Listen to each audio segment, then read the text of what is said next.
Good evening or good afternoon, depending on where you're watching this from. I am Aaron. I am your narrator, and we are back with Garblag Games, Marvel's multiverse role playing game, The Cataclysm of Kang, Chapter 5, and our heroes are in some trouble. So, last session, they were tasked by Nick Fury Jr. on Earth 616 to find a way to reactivate the portal to get back to Earth 56438, to find the technology that allows these portals to exist and to destroy it so that Earth 56438 can never again open a portal to Earth 616. They were going to do this by finding refugees from Earth 56438 or sleeper agents and coercing them into helping them. Fortunately for them, the individual they found was Spider-Woman, who, as it turned out, is actually a double agent working for the Resistance on the Hydra Earth, as well as being a member of the Supremacy, which our Operation Pendragon team members found out is the super-powered arm of Hydra on Earth 56438 and basically in charge of everything. So you think all the superheroes and supervillains, for the most part, from Earth 616, their counterparts are bad guys working for Hydra. Spider-Woman was able to activate the portal and they all leapt through. She told them in advance that she was going to kind of tweak the opening of the exit of the portal so that they didn't all end up in a Supremacy headquarters portal room, but that they might get separated, which is in fact did happen. When they got to Earth 56438, they were separated. There were some shenanigans. Our good friend Kingdom Quake is still missing in action somewhere on this Earth. But everyone was eventually able to find their way to Resistance headquarters, a brownstone in Hell's Kitchen, the bottom floor, an old boarded up bookstore, and the top floor where they were met May Parker and J. Jonah Jameson and Bishop and others who were members of this specific resistance cell. They said there are resistance cells all over the world, but they do not know who is in other cells or where they're located. Only apparently Magic and maybe one or two other senior members of the resistance knows where everybody is at. The resistance cell members gave them a download. They said that the mother portal or the great original portal had been moved out of its location, and they do not know where it was moved to. They were saddened to hear that Steve Rogers had passed away. They confirmed that America Chavez had been captured by the Supremacy and taken somewhere.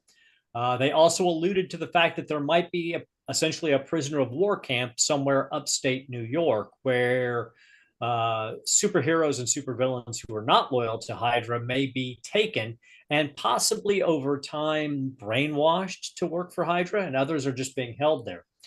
So our team recognized that they would probably, in order to get information on where the mother portal was, they were going to either have to get access to these superheroes and basically build an army to assist, or they were going to have to find a way to get into the Supremacy headquarters where Spider-Woman assured them that information would be located. They came up with a cunning plan.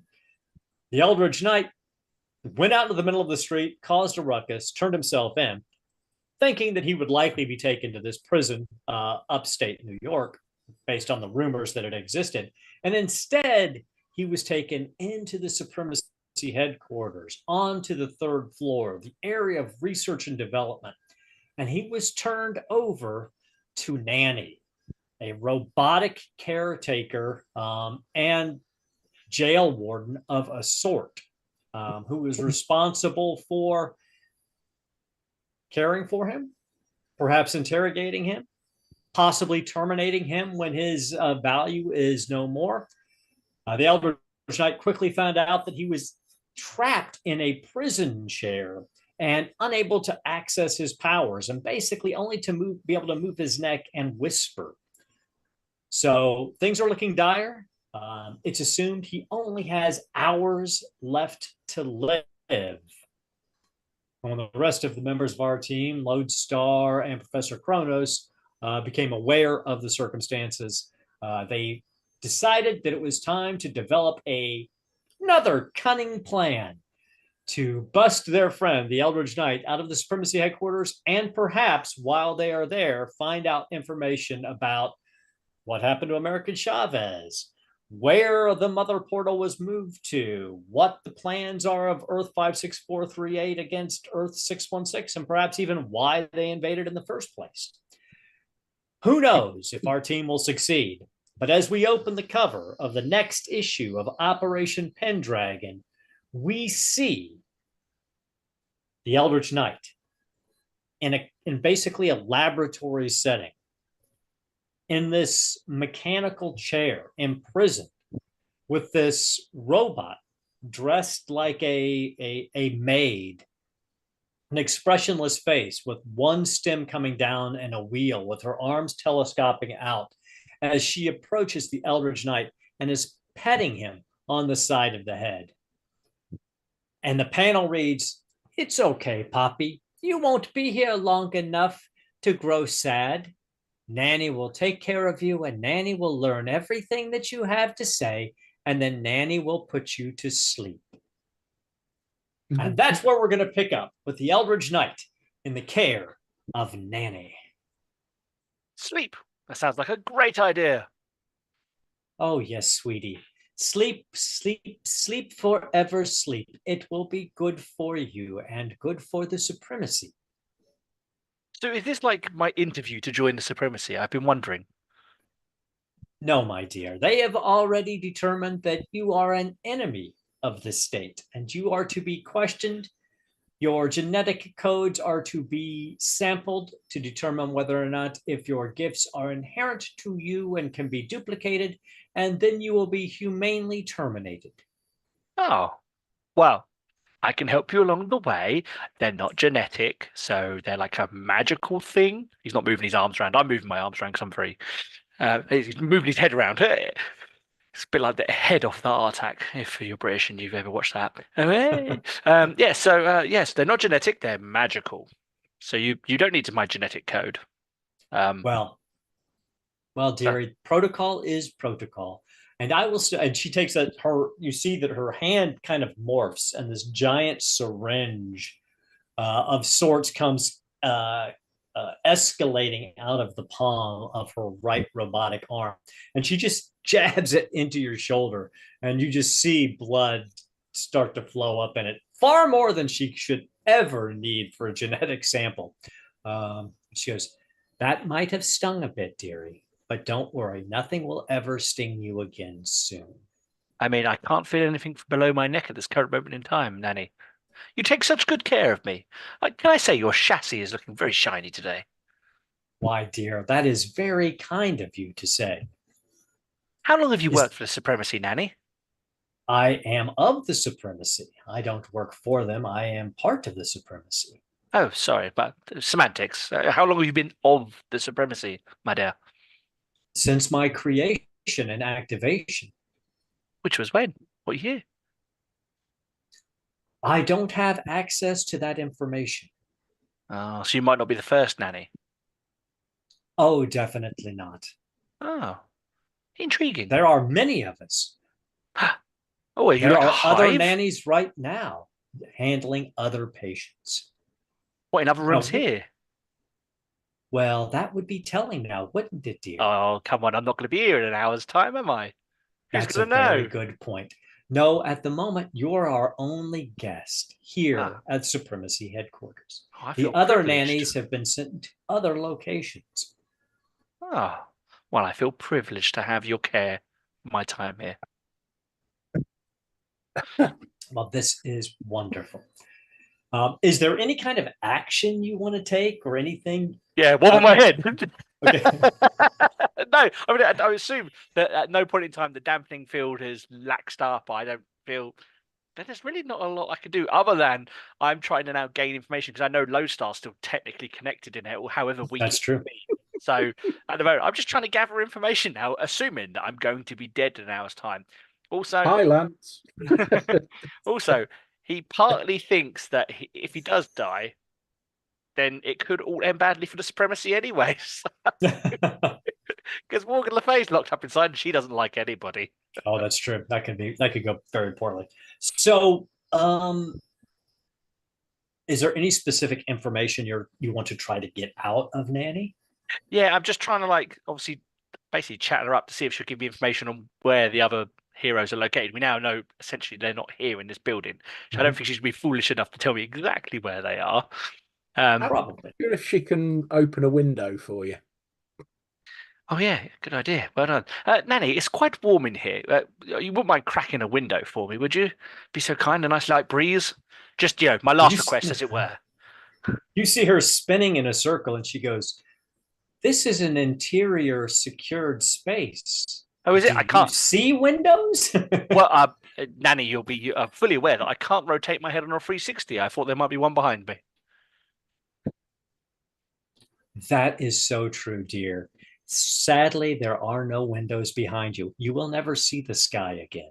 Oh, okay. Okay. Well, I have good memories of it. I've been around for a long time, so I've seen it a fair few times. Well, that is excellent. That is one of the reasons you are here. You are a temporal anomaly.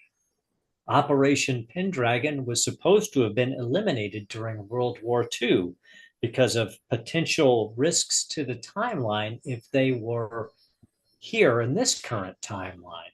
So that's why we need to adjust your situation so rapidly. Oh, okay, that makes sense. Yeah, yeah. So, yeah, I mean, do you know what happened to us?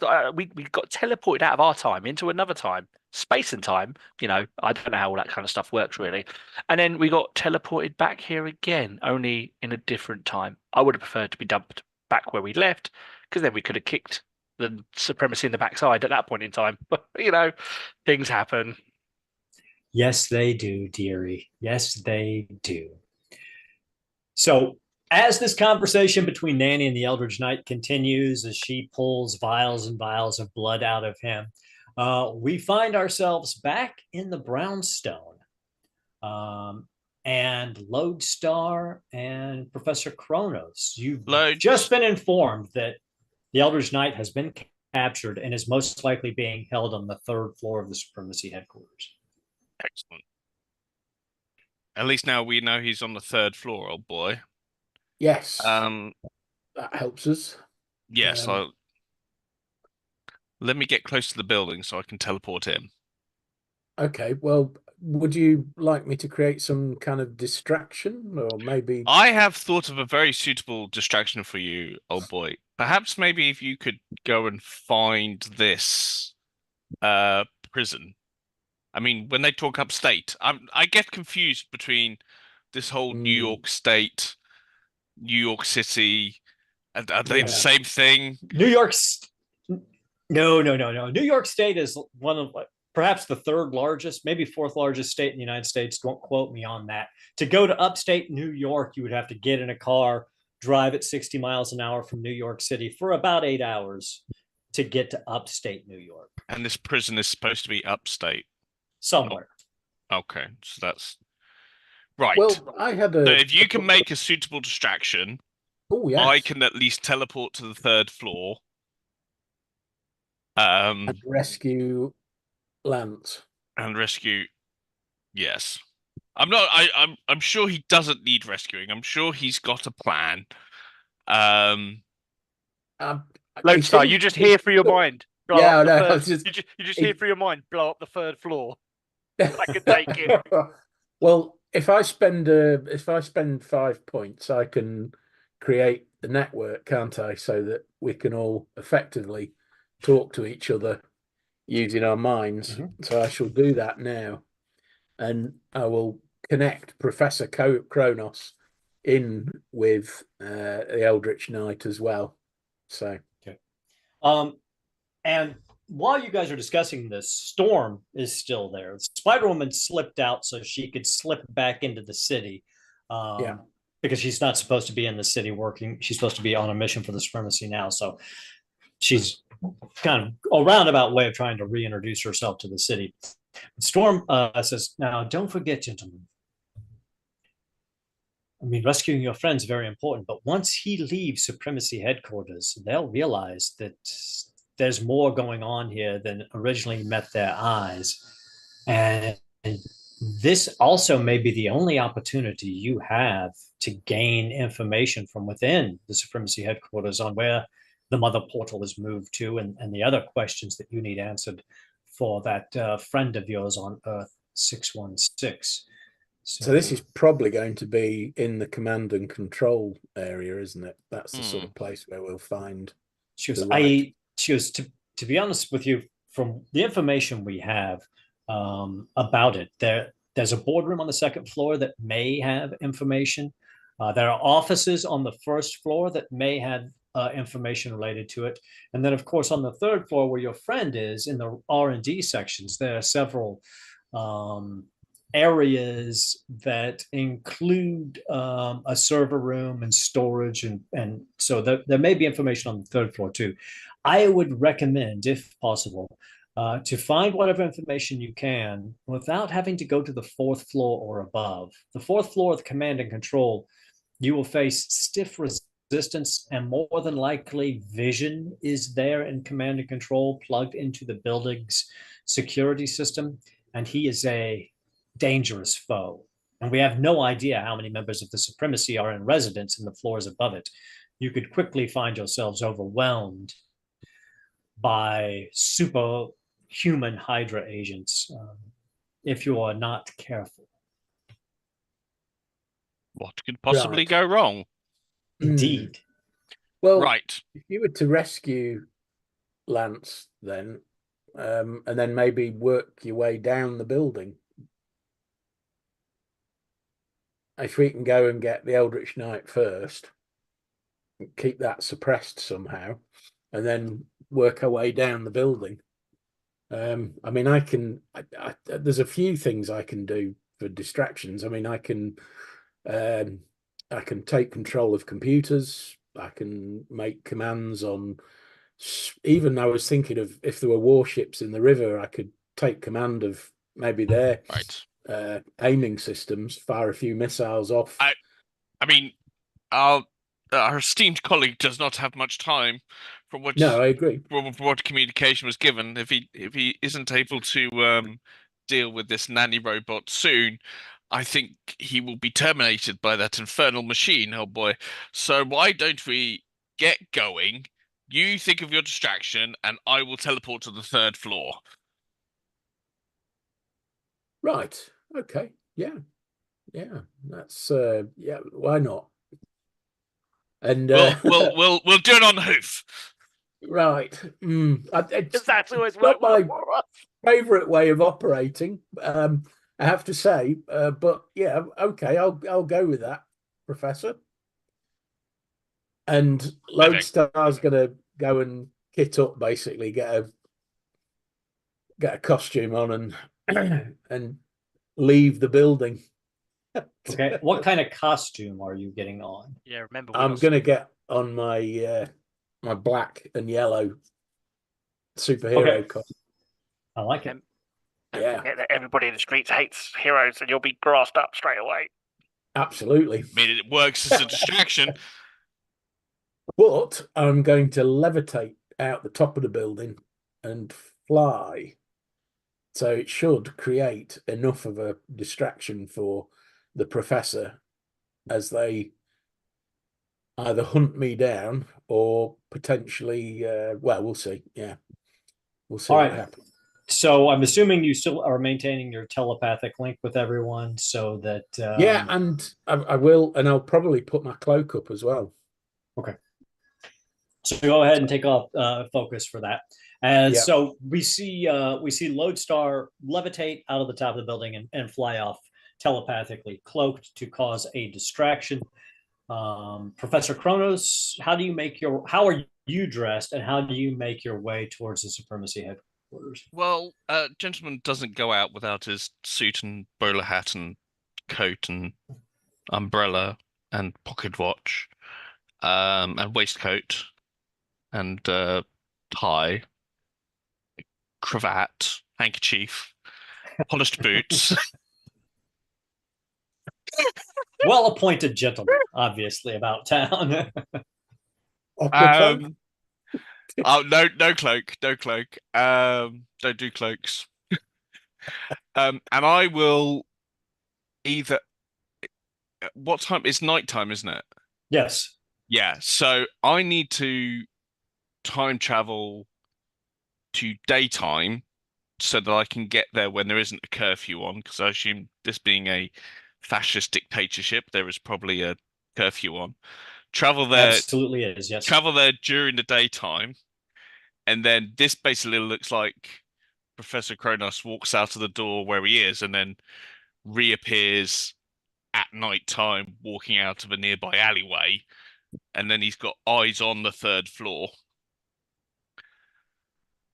Okay. So let me make sure I get this right. So you're gonna travel back in time to during the day, then walk to where the Supremacy headquarters is, Yeah. and then travel back in time. Travel forward in time to the night. Okay. Yeah. So just go ahead and take off your focus for those two time traveling events. So what we see is, yeah, just like you described, you walk down the street in the middle of the day, crowd surrounding everywhere. You see this enormous skyscraper, and it's a whole city block, and no one can get really that close to it during the day. You know, there are guards outside. Then you walk into an alley, and then you walk out that night. You see the building is lit up pretty brightly. How do you want to approach this? Well, I can teleport to what's the phrase called? Teleport blind. Teleport blind. Thank you kindly. Yes, I can teleport blind. So we know he's on the third floor. Well, I was hoping I could assist here.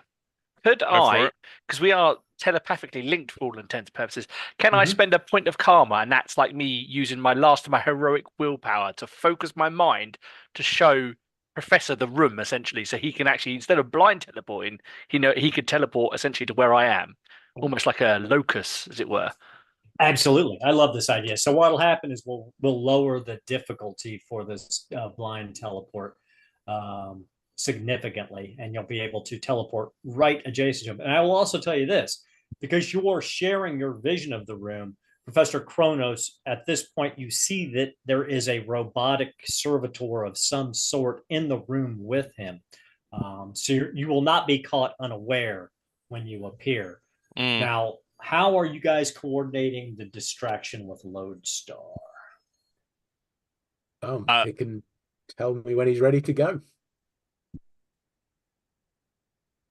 So is the distraction going to go off before the teleportation or before? Okay. You want me to right? Okay, so I will head towards the Hudson, and we'll see some suitable boats and ships floating about. Okay, so you're going to use your telekinesis to pick up ships out of the harbor and float them into the city? Yeah, I create all kinds of chaos like that. Yeah, I think what we're going to start with is Lodestar is going to connect to one of the sort of lower end cutters and cut the engines, basically. Maybe one of the smaller battleships, or sorry, smaller warships, I should say, and just see if I can basically cut the systems off. So it'll take them a bit of time. I'm sure they can fix it, but it'll take them a bit of time to repair it. Sure. What is the range on your machine telepathy's range is pretty much the same as your telepathy, right? Yeah. So you can easily, when you get out towards the harbor, you're scanning out and you see a couple of battleships out there, and you can definitely attempt to use your machine telepathy to disable one. So why don't you give me a logic test? Now, the question is, do you want to go after one of the clearly like naval battleships, or do you want to go after like one of the Coast Guard cutters? No, I'm going after the naval ship. Okay. So if I can take control of that computer, then that gives me the ability to do some things that probably wouldn't on a cutter. I'm guessing a lot of the stuff is manual on a cutter, I guess. So this will be to get into the system of one of these battleships is going to be a difficulty 18 logic test. Okie dokie. I am definitely going to use a point of karma to give me an edge. I like it on that one. And he doesn't need it. I didn't even. You don't even need it.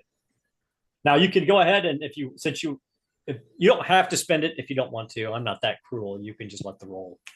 Because you could say you're going to spend the point of karma to get an edge afterwards. So, all right. So, what's it look like when you gain control of this literal combat ship? So basically, her hands start to glow. Her eyes always glow whenever she uses her powers, but the glowing eyes is coming through her hands, and her hands are sort of connecting with a very pale yellow sort of light that's connecting to the ship.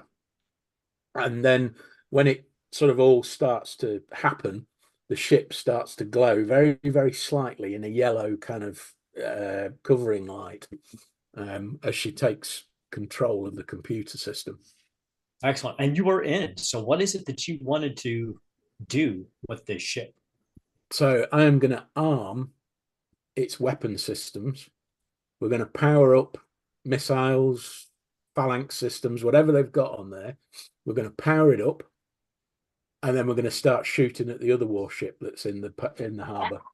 Okay, so that's exactly what we see. You on the bridge of the ship, you see everybody go into panic mode as they're trying to regain control of the computer.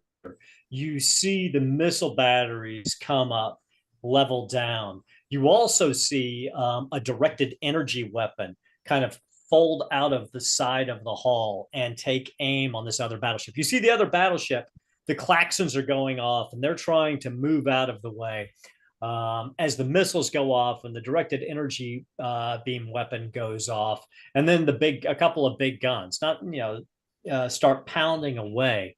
And in that moment, every light within 2 miles of where you're standing comes on, all the street lights, and you hear alarms screaming. So you have created a distraction. In that moment, Professor Kronos, you feel you feel what happened through your telepathic link. That's probably the signal then. Okay, and then I will teleport. Excellent. So, what's it look like when you teleport? So you know where you're going because you've linked with the Eldridge Knight and you're able to disappear. And remind us. Interestingly, I kind of get the vibe that because we have returned to our place of origin and our birth world, the colors in his 1950s, 60s bad special effect wibbly wobbly are of a different color. So more sort of like, more reds. Nice. So you're syncing back up with your own temporal vibration signature. Yeah, very cool. And we see Professor Kronos disappear from the sidewalk and reappear standing next to the Eldridge Knight in this prison chair with a very startled looking robot staring at him. We're going to go into combat for you at the moment. Let me make sure everything is cleared here. Should have done that before we got started. It is. Okay, so go ahead and roll initiative. Eldridge Knight, go ahead and roll initiative as well. Why did that not add? What did I get here? I got an 18. Gosh. She's fast.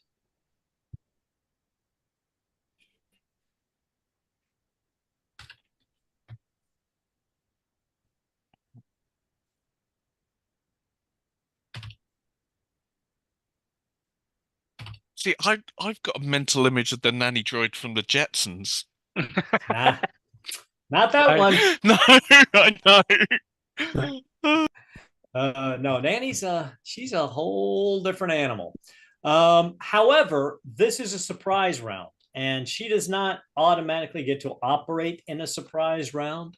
So you still get your full standard action, your reactions, anything you want to do in this moment before she gets to act. But it's just you.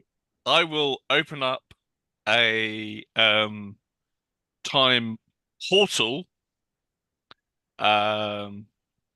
underneath her. Ooh, I like it. Where are you sending her to? World War II. Oh no. How far back can I go? Does it have to be within my own lifetime, or can No, it I be? don't think there's any Brilliant. of Then those I'm rules. gonna. Let me see. I mean, I'll double check, but let me double check. 65 million years. Oh, that's what I'm thinking. Just send it back to the dinosaurs and let Appears them into the deal with it. Jurassic. Yeah. Um, Let's see. Double check. because it's my own lifetime. I don't want to send her back to World War II because she could massively affect the timeline. You could always just do teleport object and put her in a volcano. She's an object. She's not a humanoid. There's no time. It lists no time limit. So you can send her. You spend the 10 focus. You can send her back wherever you want her. Then I am doing a time portal underneath her, and sending her back to the Jurassic era to be eaten by a T-Rex. All right, I like this. And when you time travel, let's go ahead. I'm going to give her an agility save to try to grasp the edge before she falls in. But it's going to be difficult because this was unexpected. So difficulty on this is going to be 18 for her. I am also going to spend a point of karma to give you trouble. Excellent. Ooh, would have been close. It would have been close. But we'll re-roll the 6 with trouble. So what's it look like? I mean, the nanny, she starts to pivot right as you appear, and then this whole a simple disc, almost in a sort of Acme Roadrunner-esque black hole appears beneath her, with again the very similar sort of wavy lines, but they're around the edge of it, and then she just disappears and kind of reaching out and grabbing for the edge. And all you hear as she drops, she goes, "Puppet, that was not fair." And she's gone. And you are now out of combat because that was brilliant. And I'm giving you a karma point for that. Thank you. Thank you very much. Because I'm here to tell you guys, Nanny has the ability to completely shut down powers. Her next action would have been to turn Professor Kronos into a normal human being for as long as she could concentrate on it. And then she would have just beat you to death. So you had that one time, that one action. That was it. Thank Christ. You, right. Man, well, that was good. I will be under the impression that time is against us. And I will very quickly try and get my colleague out of this hideous contraption. Perhaps complaining along the line that he had missed tea. Sorry, so I think what we're looking at, unless you've got, like, do you have, if any of your traits like Gearhead or Tech Reliance or anything like that?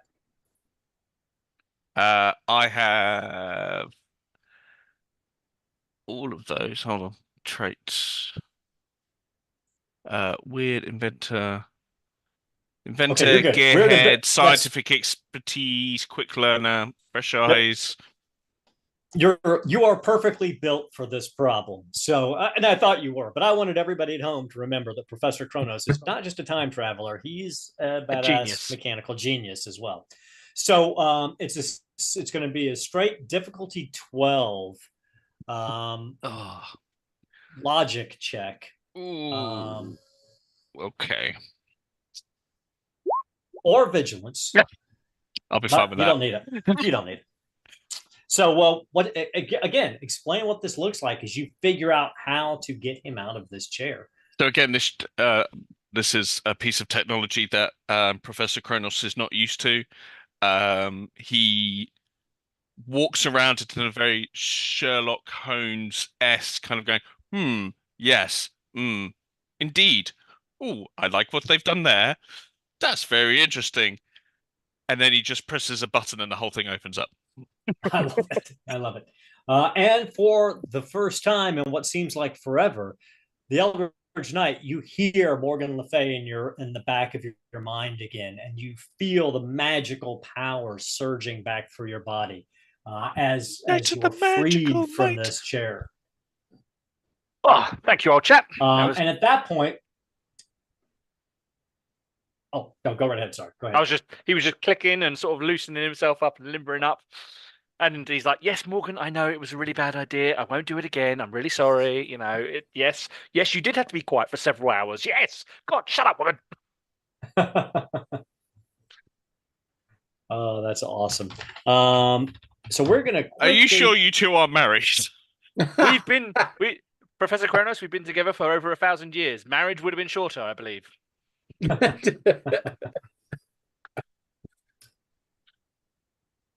And in that moment, as you are freed,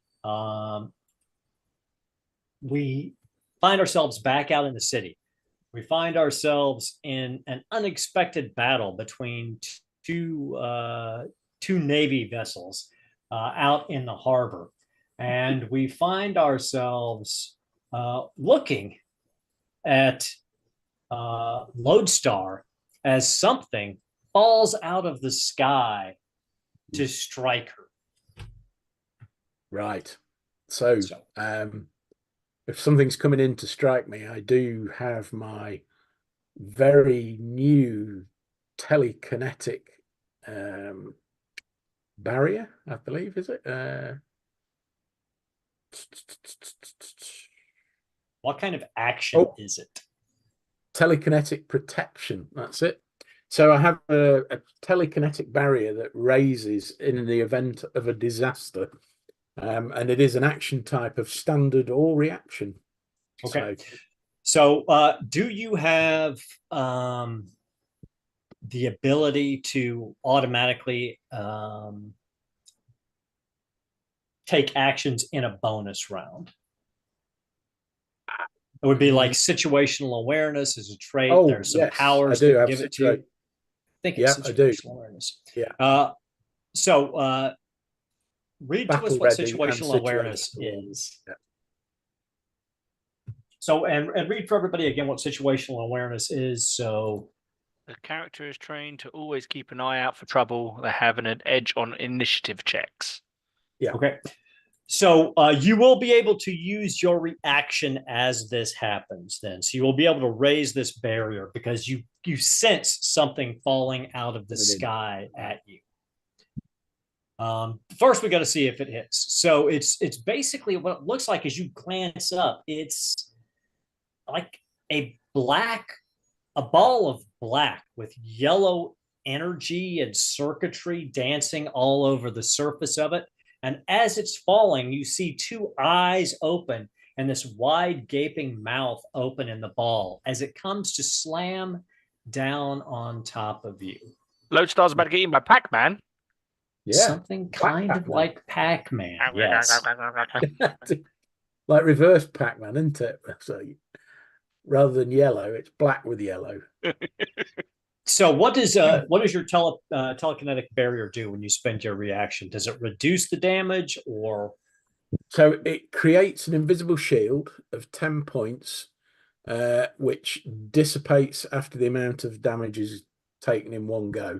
But then I do not take any. You don't take any damage. I like it. Similar to my shield of Seraphim. So once the shield's gone, it's gone, but you don't take any damage from that attack that crashed it.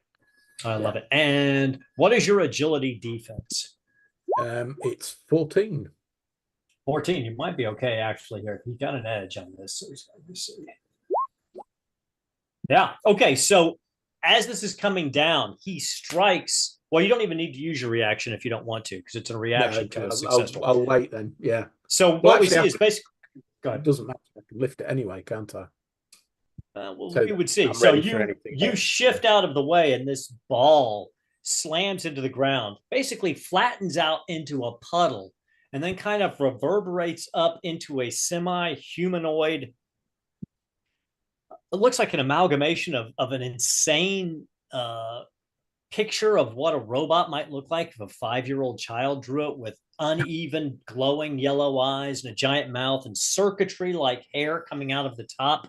And its limbs are constantly changing in look and elongation. And at that point, we're going to go ahead and we're going to go into the initiative for you and Warlock. Ooh. Okay, so remind me again, how do I roll in it? Oh, it's there. There we go. It's up button. Yeah. You'll have an edge because you've got situational awareness as well. So reroll the one. So I can re-roll that one. Okay, so 16. Still second. Let me change that in there though. But yeah, no, not 64. That would be good. Yeah. Okay, so he's up again, almost immediately transforms back into this semi-humanoid form. And again, he just almost like a tidal wave tries to engulf you within his body. Right. Okay. And you said your defense was? Is the telekinetic protection, so it's a shield basically. Okay, so that, you're going to use your reaction this round then to put the shield. Yeah, I'll do that. Yeah. Okay. Okay, so he did get a Marvel die, which means you're lucky. So what happens is you get engulfed in this, and the force of it slams against your telekinetic shield and collapses it, but you take no physical damage, but you are grabbed. You are basically inside this being. And you hear from all around you in the sphere, subject identified, definite problem, Lodestar, World War II, Warlock confused. But then he takes his reactions, and he has 2 of them. The first one he is going to do is brain drain on you. And this is an ego attack against your vigilance defense. Oh, okay. So my vigilance defense is 14. 14? Yeah. He gets a 16. So you take 20 points of focus damage as he drains away your mental energy. You feel yourself becoming foggier and more confused as these tendrils, it's literally the tendrils of his body, start infiltrating into your right arm. And you just feel energy being sucked out from where this interface between you and Warlock is now you're now attached. So you lose that focus. He would heal half that amount of focus. So he's back up to full because he only had to spend 5 focus for that. And for his second reaction, he just squeezes down on you. So this is Coiling Crush.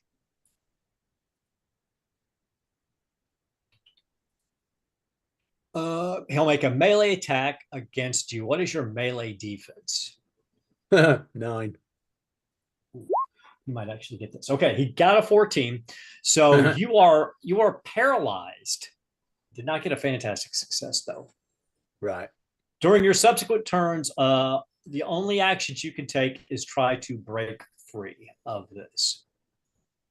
Okay. It succeeded, so you take.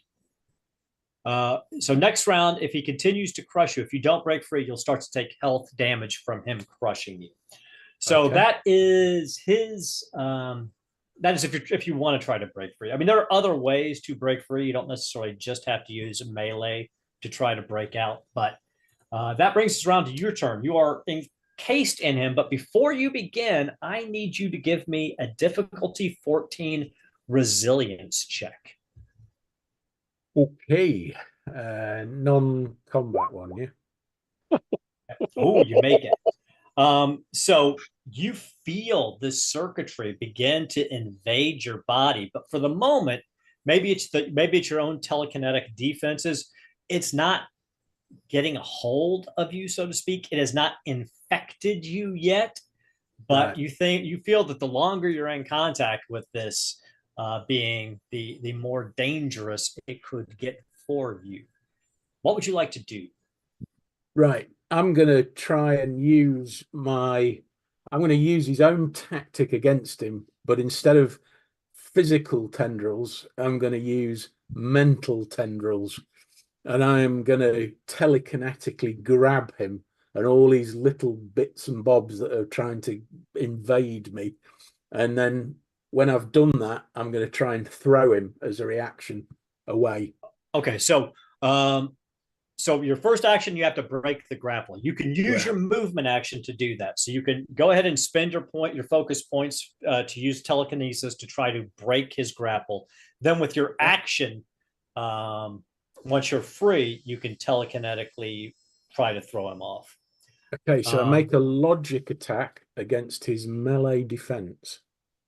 Does that sound right? Well, since you're paralyzed and grappled by him, it's actually going to be against his resilience defense.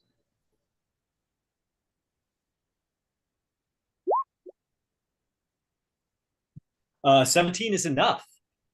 So you break the grapple with your action or with your movement action. Now with your standard action, what would you like to do?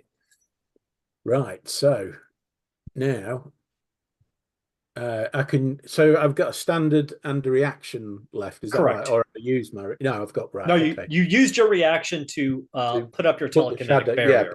Right, so you've got your standard action left. Okay, so in that case, then I am going to. This is where we're divided by a language, isn't it?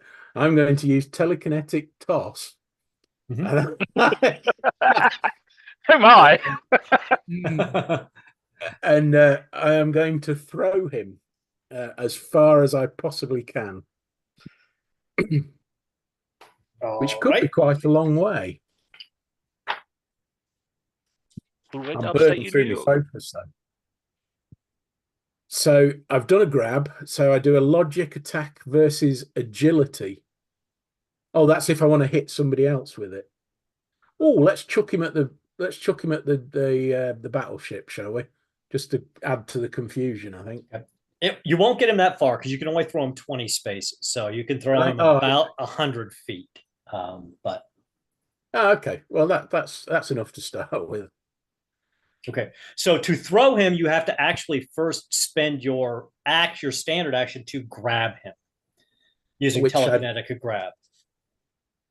Okay, which I'd done, isn't it? Or I'd used. No, you broke his grapple. Now you would have to grab him. Now I have to grab him. Right. Okay. So it'll be that if that'll right. Okay. So against his melee defense, then I make a logic attack.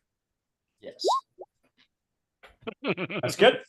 That's good. You got him. He's telekinetically grabbed. Grab him with my eyes are like balls of yellow fire at the moment, basically. And so he is caught, grabbed, and he will attempt to break free from your grapple in a moment. Okay. But we're going to slide back really quick before we get into round 2 of this combat to the Eldridge Knight and Professor Kronos, who have very quietly found themselves on the 3rd floor of the Supremacy headquarters, and apparently no one is the wiser for it. What would you gentlemen like to do? We need to find what we came to look for, which was information on where this portal is. Well, yes, that sounds like a good idea, oh boy. Unfortunately, the only room I've seen is this room. Well, there's doors in each corners of this room. So there's a door to the north, there's a door to the west, there's a door to the east, and there's a door to the south. Well, I'm guessing we need computers. Is that the thing we're going to need to get? I'm useless in this situation. I don't know. Then I'd slowly but surely venture to the door. Let's say the north. Okay. It slides open. It's not a locked door, and in there you see multiple cubicles. Clearly, there are people who have been working in here. Researchers have been working in here. There are filing cabinets. There are computers. So there's a lot of potential to gather information from in here. Nice. Do your genius thing on the computers. My genius thing, old boy. Yes, your genius thing. You're very, very smart. Okay. That would be a logic test versus a difficulty of 12. Logic test. Okay. Yeah, I think we're right. Yeah, I think we're okay too. So while you're in the computer, you're able to search through. You find on the desktop a file labeled "Mother," and inside that file, when you open it up, you see a very large scale version of the smaller portal that you guys are familiar with from the convention center on Earth 616. You also see on the blueprints of this is the logo and a name Horizon on the blueprints. Mm. In addition, I'm going to give you a little bit more because you got a 23 on your roll, almost twice what you needed. You also find files on a new type of remote detonation device that is supposed to work between the multiverses. And it looks like the file indicates, and you see the notes and comments section, that this may be our last ditch effort to stop the devourer of worlds before he arrives. And then it's like, it links back to another file, and you see in this file, it's a file on the Crimson Surfer, and how the Crimson Surfer has supposedly been working with the Supremacy to try to break free. He, as the herald of the Devourer of the Worlds, has been trying to break his contract, essentially, and he's trying to help the Supremacy by leading the Devourer of Worlds to other worlds instead. But now it appears that the Devourer is coming for this Earth. And that links back to another file that gives you information on Earth 616 and how they got there. And then you see the progress reports for the different efforts they made while they were on your adopted Earth. That's a lot of information. Have we got one of those things and he starts going through some drawers to see if he can find a thumb drive of some sort? That's fine, old boy. It's all up here. Yes, but that might be no good if you end up dead. Okay, well, here, let's try and download it. I'll try and download it. Whilst I'm here. Well, with that score, you can just set up a secure electronic drop to the Resistance headquarters. That'll do, in case we don't make it back. And I'll put in a request to the Resistance saying we need to find out what this Horizon is and where they are, because they're probably the company or whatever that's making it. I would also like to find the location of the prison while I'm here as well, which is upstate, not in here, not in New York City, and so that we can give that info to the Resistance as well, because I'm sure it'll be very handy. Excellent. So while you're looking for that, Eldritch Knight, what are you doing? I'm standing There's guard. filing cabinets in there. There's okay. I guess I'd look at the filing cabinets. Would anything catch my eye? Give me a vigilance check, difficulty 12. Okay, vigilance. It's not too bad for me. 18. Okay. After Professor Kronos mentions Horizon while he's looking through the files, you actually find within the filing cabinet a file labeled Horizon Labs. It's a photocopy to the deed of Horizon Labs and gives you the location of it in Manhattan on the South Street Seaport.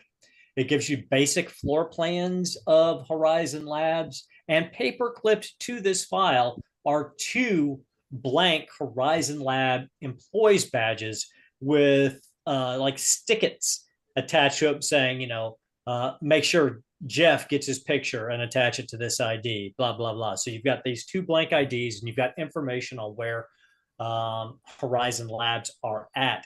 And in the back of that file, you also see a note that America Chavez was transferred to Horizon Labs so they can finish her processing before her termination in 3 days. And when is it dated? Was it 3 days from now? Good question. 3 days from now. 3 days from now. No, that's a very good question. No, it was 6 days ago. She's dead. No, 3 days from now for you guys. I have a nasty. Are we aware of America Chavez's powers? Do we know what her powers are? Yeah, you would have been basically briefed by Storm and the other Resistant members as why she was so important, because her ability to open portals across the multiverse. You think even this portal technology itself may be based on her powers. Yeah, that's and they might be just looking at ways to amplify it. Hmm. But as you're looking for that information, we find ourselves back on the street with Warlock currently in the telekinetic grasps of Lodestar as he's going to attempt to shake himself free of Lodestar's grasp with his melee skills using his move action. And what's the defense for that? It's target number of 20 to break free. That's going to be rough on him. It's going to be rough. He does have one edge, but we will see. Oh, wait a second. Actually, I'm completely wrong. Sorry about that. He has the ability called Slip Free, and he can't actually be held. So you've got him for a second, and then he basically turns liquid and falls like rain onto the ground, and then launches himself at you again. But this time, instead of just trying to envelop you, you see his arms elongate, and these flexible fingers like turn into like knives as he tries to reverse punch you. Is my protection? Can I put my protection up again? Yeah. As a reaction, you absolutely can. Yes. I absolutely must.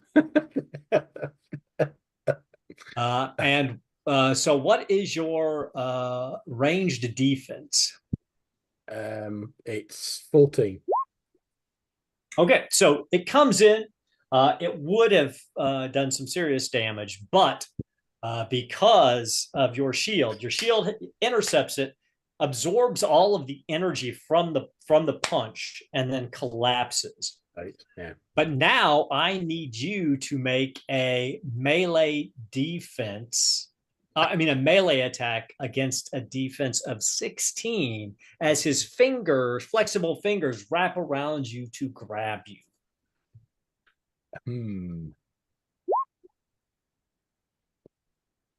That's not good. Do you want to spend a focus to try to re-roll any of that, or? No, I've got another idea. Okay, so he grabs you. Yeah. And then with his reactions, and how's your focus looking right now, Lodestar, by the way? About 90. Yeah. Oh, 90 you're fine. is. God, you're fine. Yeah. That's silly then. So what he's going to do then is, again, these black tendrils start to sink into your body, into your right shoulder and right arm. And what's your resilience defense this time? 14. As you take 28 points of health damage as he begins to feed off of your very life force. Now, once again, I need you to make a resilience test, difficulty 14. Use a karma.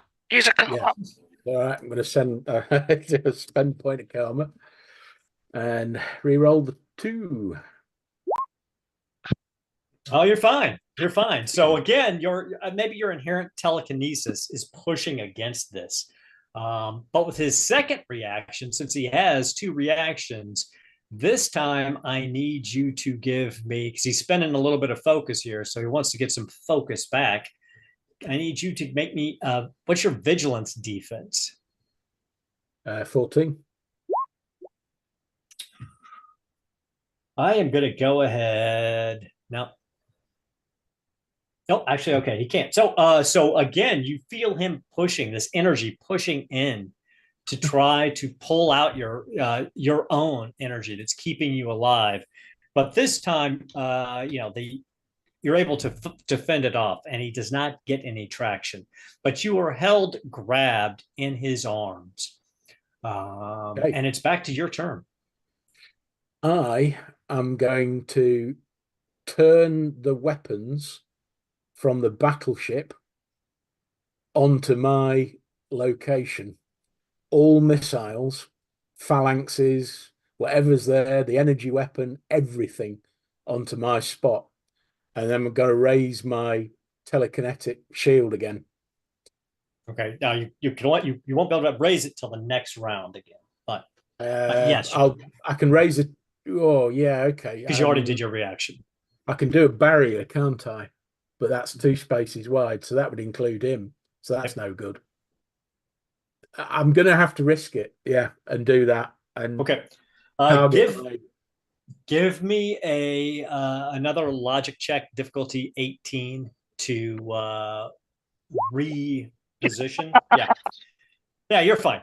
So so what's what we see? We see, so do you want the guns to fire this round, or do you want let's well, the missiles, I'm guessing there'll be a small delay, won't there? Maybe a millisecond or two. So well, I maybe mean, you've effectively fired them this round. So I guess I'm asking you, is your intent to just lock in on the target and then next turn fire them, or do you want them to fire now? fire now. Yeah, let's fire them. Let's fire them. I love it. I love it. Okay, so what I need then is Logic attack. no. It's going to hit. Oh, okay. That's not a problem. I just need to figure out how you're going to survive it because it's happening this round. So, well, could I spend another point of karma to get an extra reaction and raise my telekinetic shield again? I would like to say yes, but there are actually very specific rules for reactions and the number of reactions you have. So I'm going to have to say no. But if you've got a different way of using your karma to get out of harm's way. He hasn't grabbed me, has he? No, you're grabbed. Oh, I am grabbed. Right. What if I lever? See, then that takes him with me. Have you got combat reflexes as a trait? No. Oh. No, it looks like I'm gonna. It looks like I'm gonna take some of this. Okay. Yeah, fair enough. Now I've got telekinetic manipulation. Could I deflect the bullets? What kind of action is that? It's a standard action. Yeah, so you already used your standard action to use your machine telepathy to re-engage with the ship and fire the weapon. So, yeah, not to worry. I just need to double check on some damage. I need to get some heavy armor next time. Okay.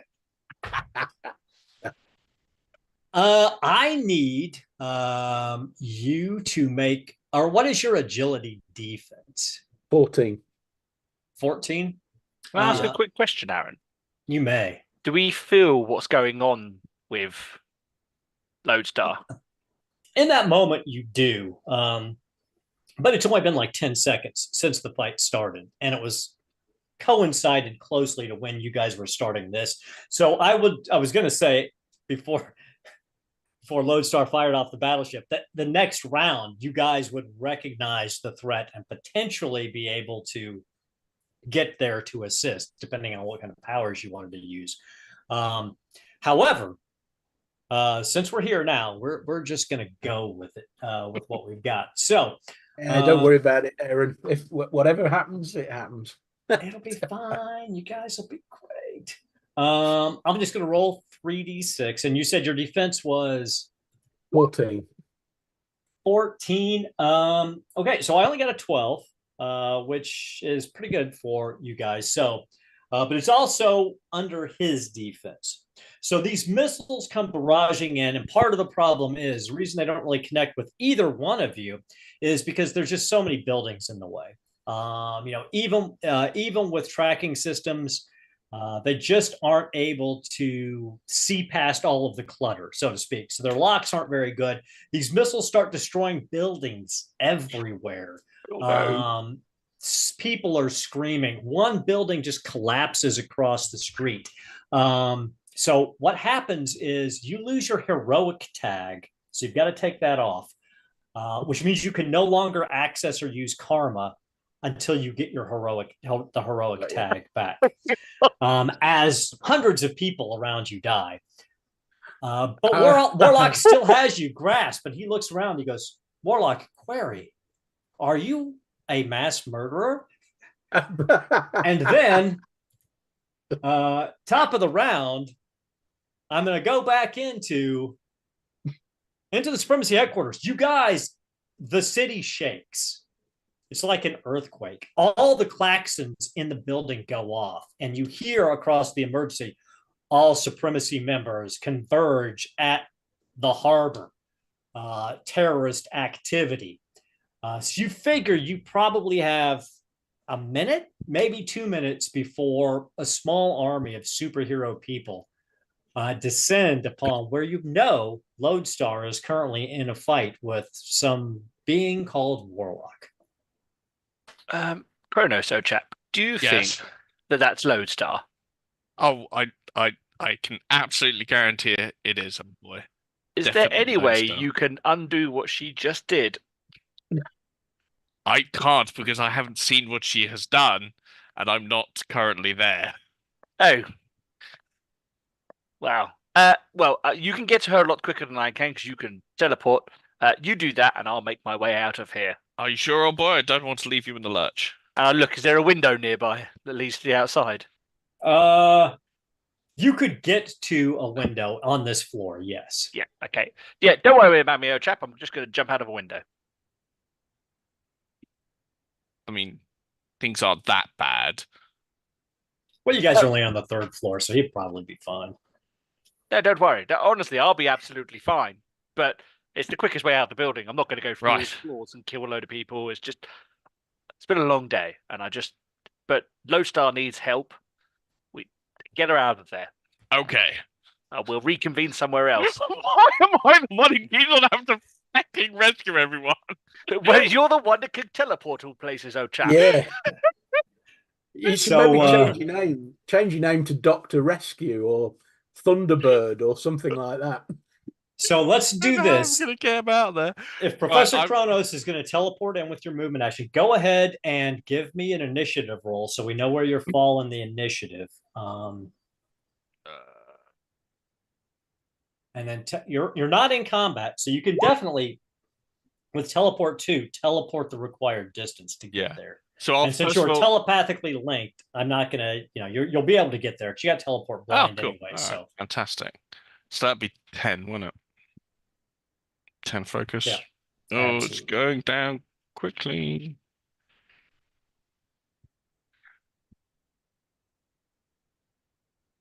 Right. 14 on the initiative scale.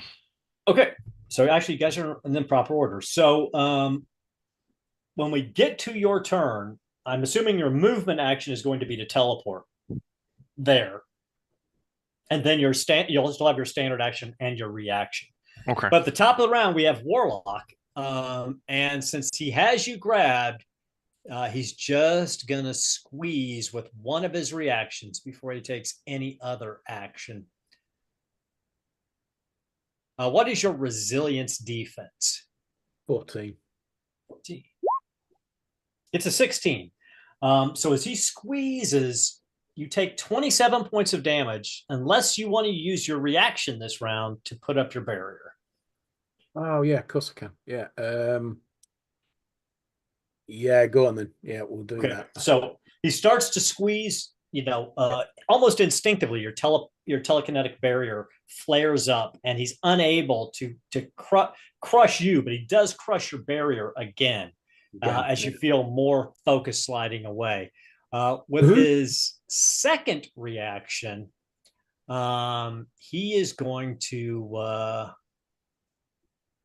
once again, you feel these tendrils trying to shoot up into you and start to draw away energy from your body.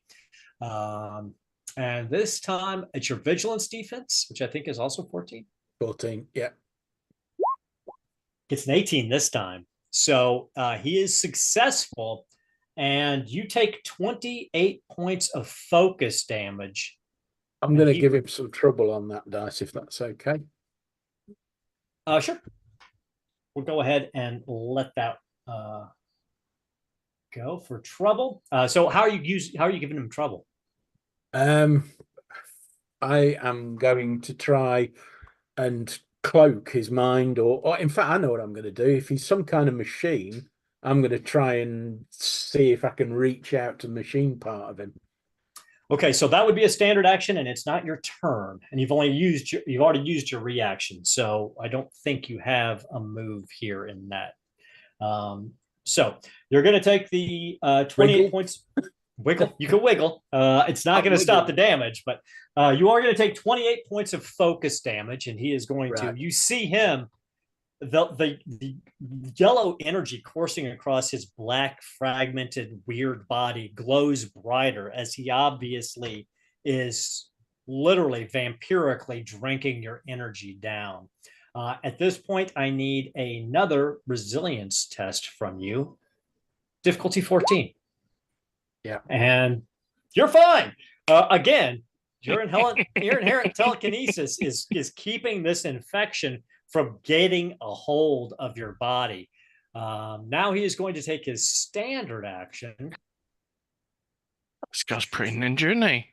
Yeah. Wow. He's got 2 reactions, and he's no joke with that. I love it. I have 2 reactions as well. If I I don't. So with his I just want to see what he wants to do here. Got so many little toys he can play with. So okay, he's just going to his other arm. He's got the one that's grabbing you. Just kind of telegraphs out like 10 feet, and then comes back and tries to slam into the side of your head. What is your melee defense? 9. You take 27 points of health damage as he just rocks the side of your head. With his movement action, he's not going to do anything because he doesn't want to try to move you and give you a free chance to break free. Is that a move action? No. So that brings us to Lodestar. It's your turn. Oh, I'm looking pretty battered. I think as a sort of desperate measure, I am going to just hit him with my telekinetic attack. Okay. I'm just going to try and punch him with my invisible fist. Okay, so you're not trying to break. You can use your movement action to try to break free.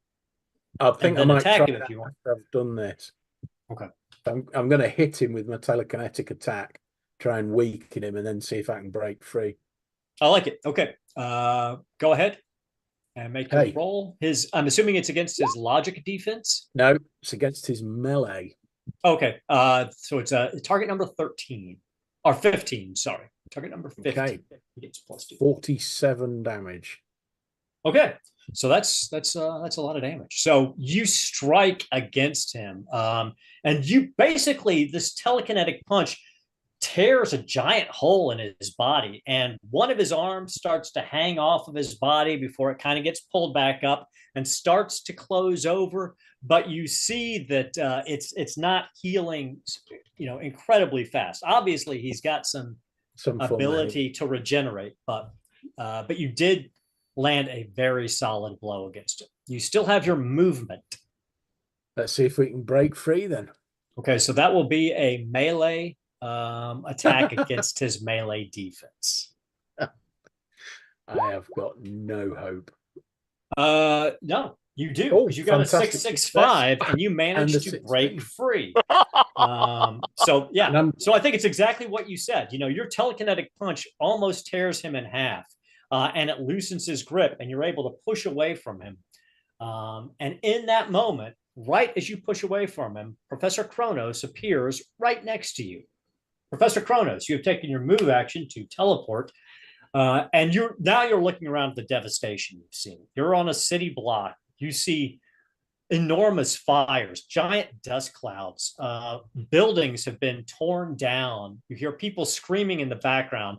And sort of at ground zero, you see Lodestar just pushed herself away from this bizarre, almost like a child's toy. If a 5-year-old child had designed a toy of a robot, it's kind of what it looks like.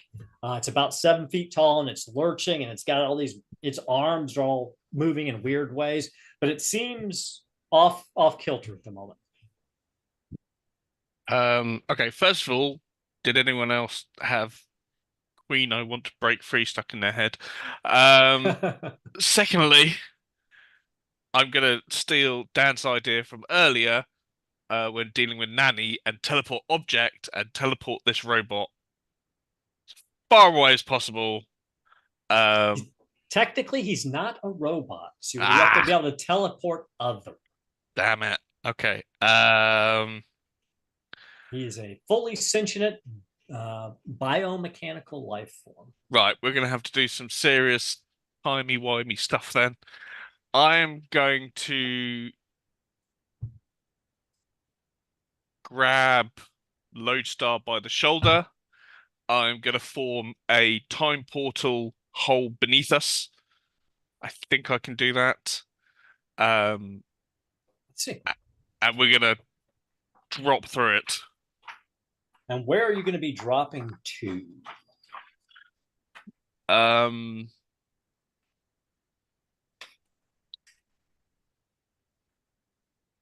just want to be far enough back.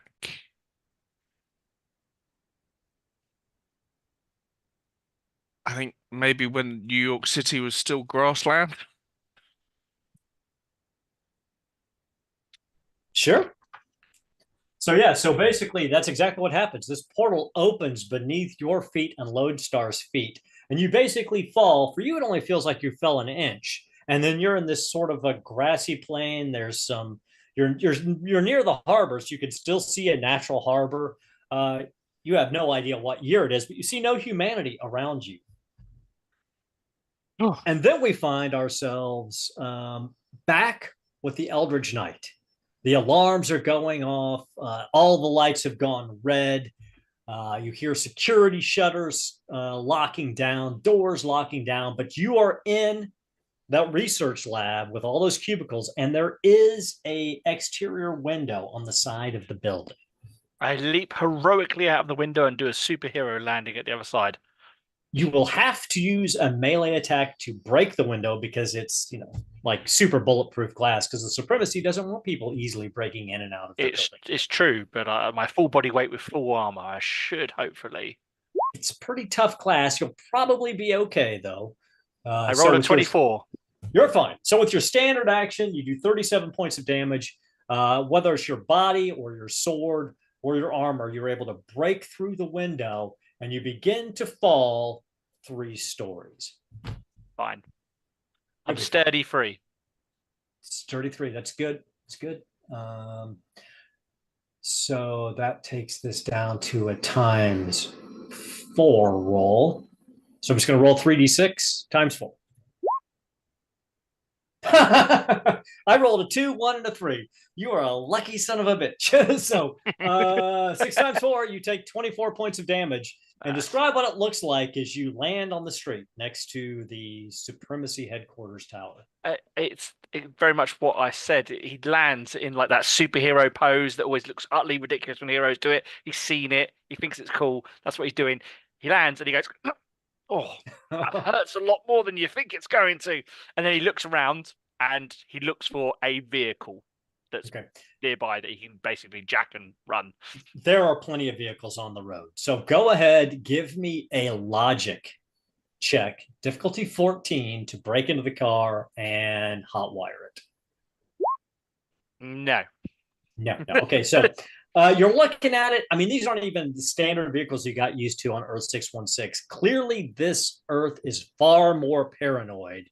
And you can't even find how you would access it. You think it may be a biometric lock for all you can tell. But you do hear now people.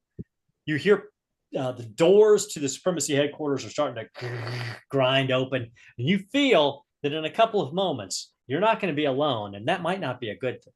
I'm making my way to the nearest dark alley. I like it. Give me an agility check. Oh, why did you have to say agility?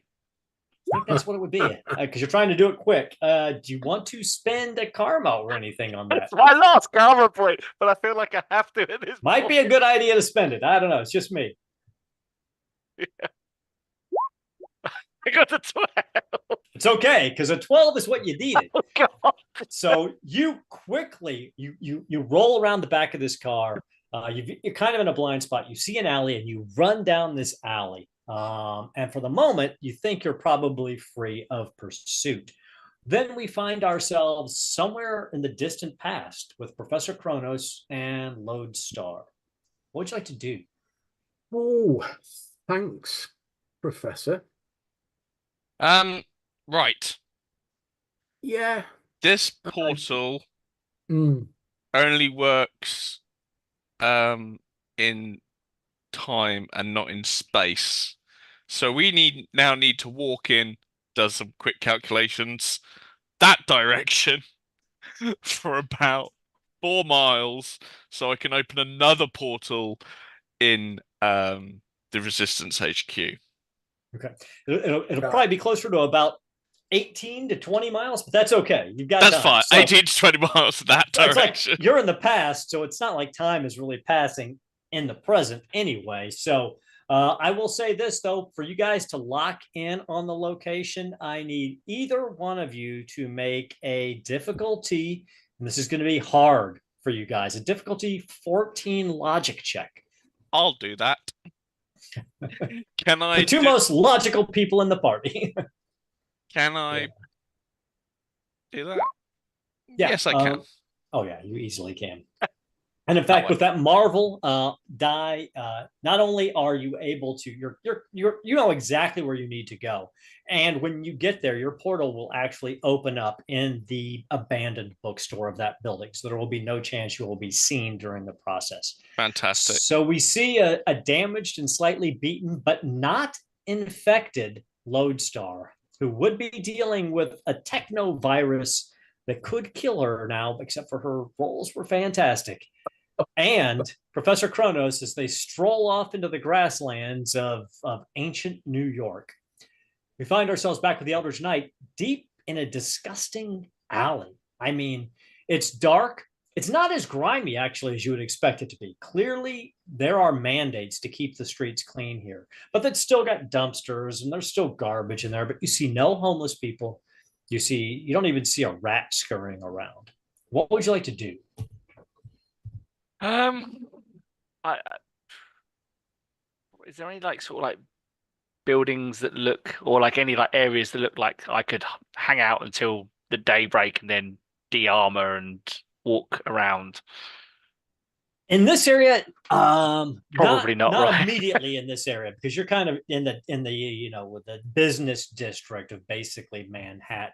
However, based on the maps and everything and what you saw out there, that within about 4 blocks you could find an old entrance to the subway system and the subway is still running, but you also know there are ways, if this subway is like any other subway, there are ways to get off the line, find a little maintenance room and hunker down.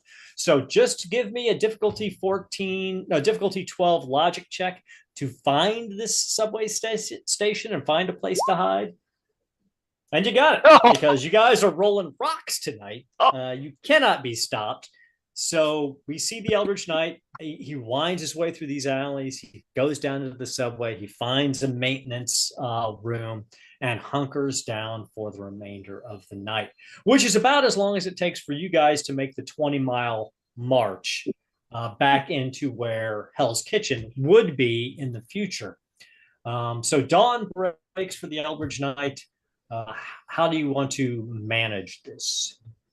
Like you see it in a film where someone's done exactly what I've just done and gone into like the maintenance bit. He's just going to walk up onto the tube station very casually. His armor's dissipated, he's back into normal clothes, as it were, and he's going to get on the subway and then ride the subway closest to where he can get to in the most surreptitious way and hopefully not get caught. I like it. Give me a. We're going to call this. Do you have any karma left? You don't have any karma left, do you? No, I've burnt my karma trying to get. We're going to call this a difficulty 14 vigilance check. I have loads of karma. Just throwing it out there. Oh, there we go. 19 with a marvel. So you get on the subway system. You see their guards checking people's IDs, but you always manage to sort of turn and be unseen by them as they're going by. And this happens 5 or 6 times as you make your way through different subway stations. But you find yourself finally in a subway station in Hell's Kitchen. You know it's near where the Resistance headquarters is. And you're able to get up and get inside the bookstore right as a portal in the floor opens. and you see Professor Kronos and Lodestar appear. The three of you are back in the bookstore on the bottom floor of the Resistance headquarters. Well, I don't know about the rest of you, but I really need a cup of tea. Ah, you're alive. Jolly good. Yes, and I give Lodestar a big hug because I kind of psychically felt she was going through. And me and Lodestar go way back, so if anyone's got Lance's care in this group, it's Lodestar. So he cares about Lodestar. Aww. He dragged her And into this mess. So Yeah, it's all Lodestar's fault. she is, yeah, absolutely. She is really cut up. But I mean, it happens, doesn't it? So she's probably just gonna mope about a bit. So, do you guys go up into the headquarters, or? Yeah, Okay. When you get up there, the only person there is May Parker. And she looks, she goes, "Oh, dearies, dearies, dearies. It's so good to see you all back safe." And then you notice Sherwood over in the corner. You don't see Kingdom Quake, though. She's like, "The actions you all took last night, I understand they were important. I hope you got the information you needed, but the city's on lockdown and all of the resistance cells have scattered. You're going to need to move quickly and carefully and do what you need to do. They are bringing in some of the more senior supremacy agents to do a full sweep of New York City, and you don't want to be here when beings with cosmic awareness start looking for you. I'll be disappearing myself after this. You won't have any more contact from any of us in the Resistance, at least not for a time. We do hope you'll be staying here with us, though, on Earth 56438, or whatever it is you call it. It is your home, after all, and we need all the help we can get. But it's going to be very hot and difficult in New York for a time." Do we have the time for a tea and a nap, or is it get our gear and go right now?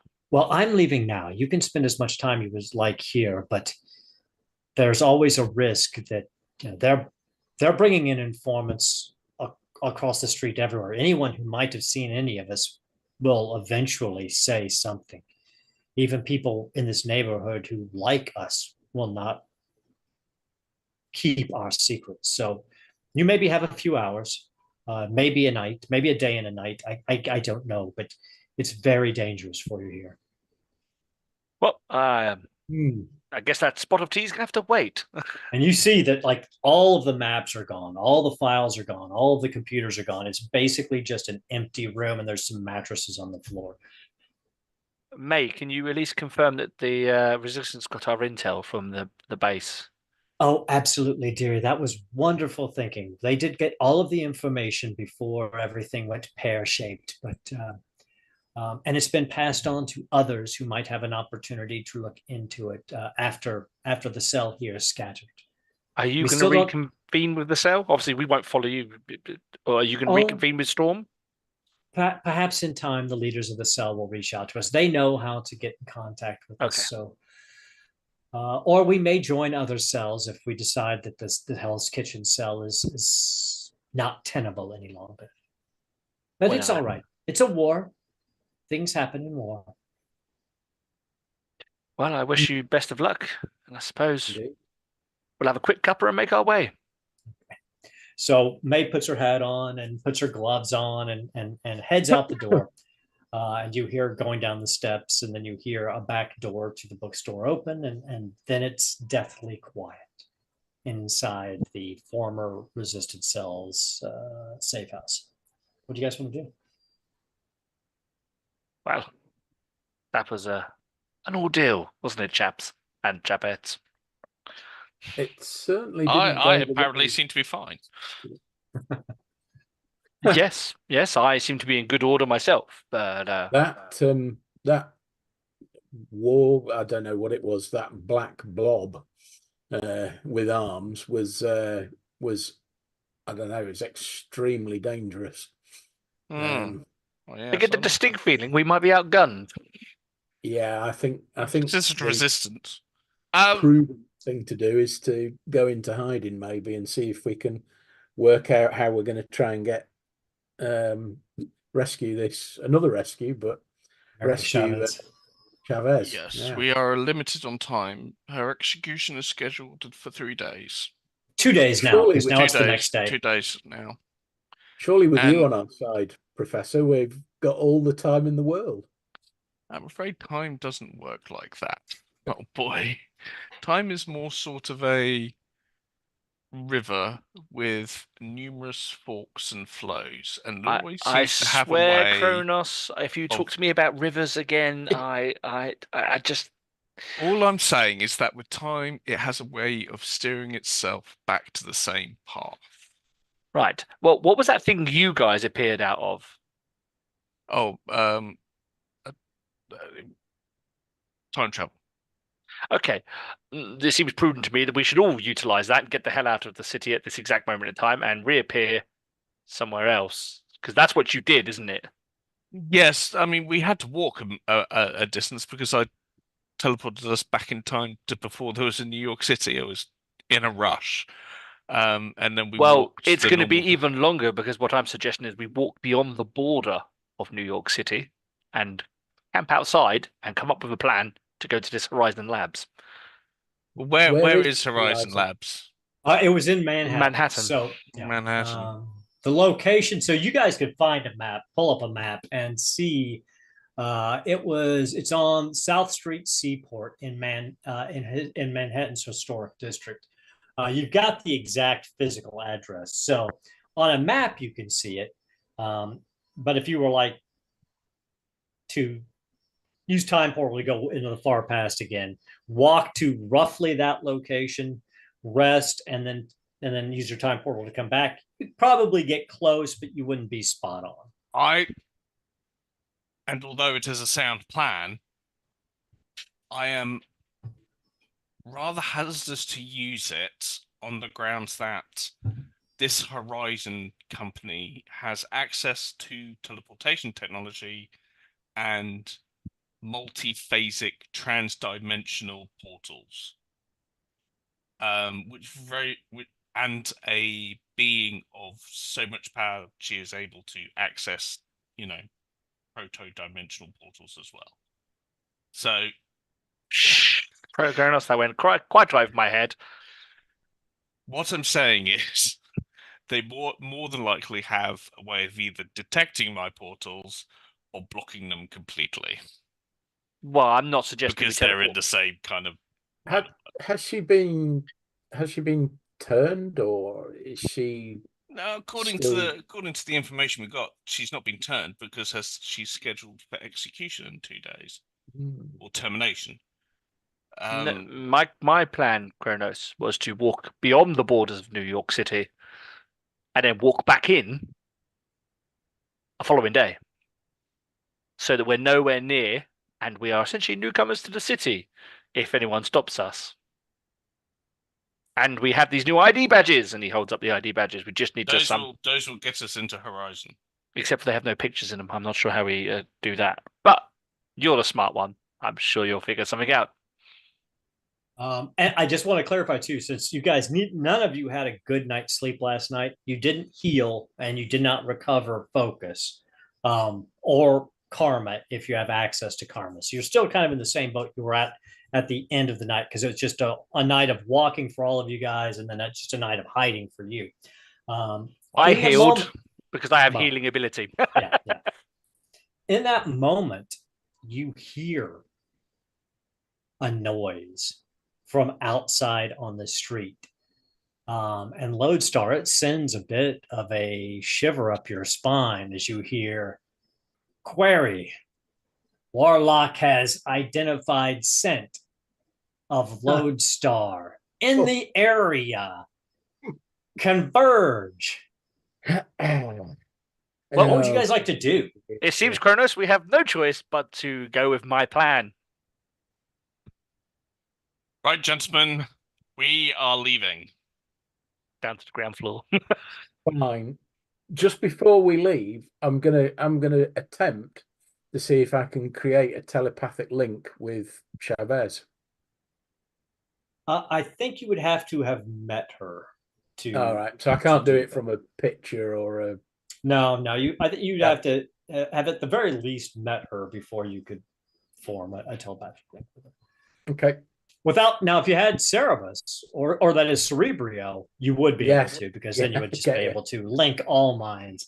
And here's the funny thing: if you guys had actually gone into the first floor of the Supremacy headquarters back in their confiscated artifacts area on the first floor, you would have been able to pick up Magneto's helmet, which would have prevented anybody from telepathically attacking you, and Cerebro. They were both there, but or the portable version matters. Of Cerebro. Oh. You had pressing matters. You had things to do. I mean, your approach to getting that was awesome.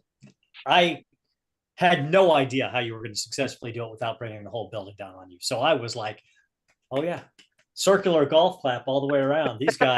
These guys came ready. So I was duly impressed with all of that. But that was just a little aside, just to make you feel a little heart sick as you think about that. But so you go down to the first floor. Professor Kronos opens a portal to when? When are you opening a portal to, Professor Kronos? Probably where you just came from, to be honest. Yeah, because I know where it is. So, yeah. Okay, back to the grasslands of. Again, you feel that like 1 inch fall, and then you are in these grasslands. And you see small animals, you see rabbits, you see deer. There's a light rain falling on you now. It's cool in the area. As you begin, we should build a bivouac and get some kip. Absolutely. Now, none of you have food or water with you, so that's going to be a problem. Unless you hunt. We have an expert you can get archer with us. That's true. You've got Sherwood. So I'll say that. So we'll sort of hand wave that. So while maybe Lodestar is using telekinesis to gather rainwater and funneling it into some sort of containers, we see Professor Kronos and the Eldritch Knight building a really nice little lean-to, because Professor Kronos is a mechanical genius and is managing to do things with reeds and sticks that are not really possibly. And then you see Sherwood go off, and he comes back about 40 minutes later with a deer across his shoulders.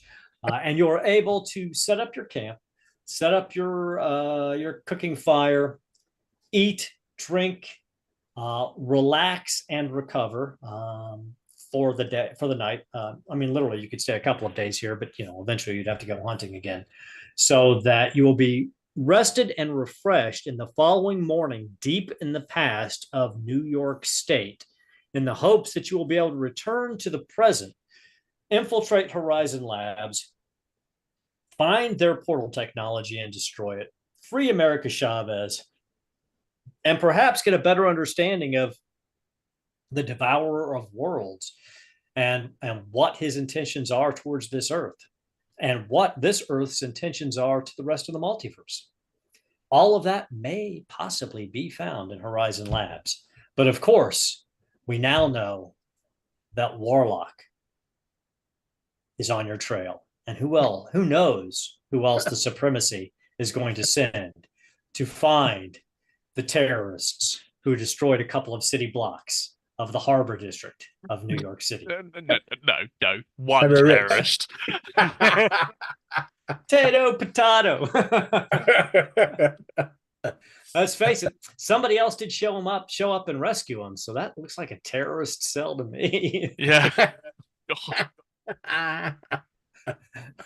All the while breaking out a third terrorist out of the Supremacy headquarters. I don't know. That's okay. Sometimes you got to break a few eggs, I suppose.